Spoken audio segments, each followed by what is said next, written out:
ಕೃಷ್ಣ ದೇವೋತ್ತಮ ಪರಮಪುರುಷನೇ ಆಗಿದ್ರು ಕೂಡ ಅವನಲ್ಲಿ ವಿನಯತೆ ಎಷ್ಟರ ಮಟ್ಟಿಗೆ ಇತ್ತು ಅನ್ನೋದ್ರ ಬಗ್ಗೆ ಒಂದು ಉದಾಹರಣೆ ಕೊಡ್ತೀನಿ. ಒಮ್ಮೆ ಯುಧಿಷ್ಠಿರ ಕೃಷ್ಣನನ್ನ ಇಂದ್ರಪ್ರಸ್ಥಕ್ಕೆ ಕರ್ಸ್ಕೋಬೇಕು ಅಂತ ತೀರ್ಮಾನ ಮಾಡ್ತಾನೆ.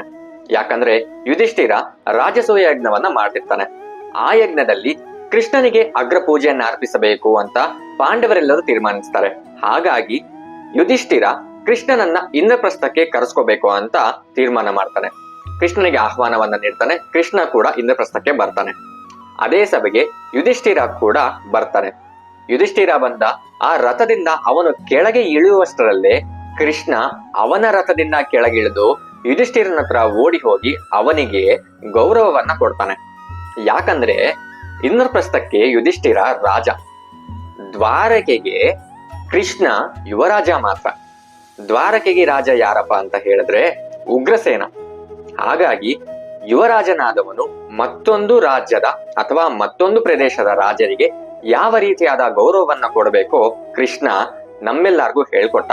ಹಾಗೆ ಅವನು ಕೂಡ ಪಾಲಿಸಿದ.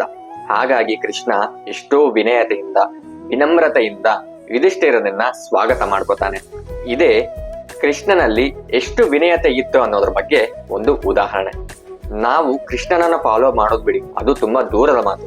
ಅಟ್ಲೀಸ್ಟ್ ಅವನು ಹೇಳ್ಕೊಟ್ಟಂತ ಮಾತುಗಳನ್ನ ಅಥವಾ ಭಗವದ್ಗೀತೆಯಲ್ಲಿ ಅವನು ಹೇಳಿದ ಸಾರವನ್ನ ಅರ್ಥ ಮಾಡ್ಕೊಂಡ್ರೆ ಸಾಕು, ನಮ್ಮ ಜೀವನ ಪಾವನವಾಗುತ್ತೆ.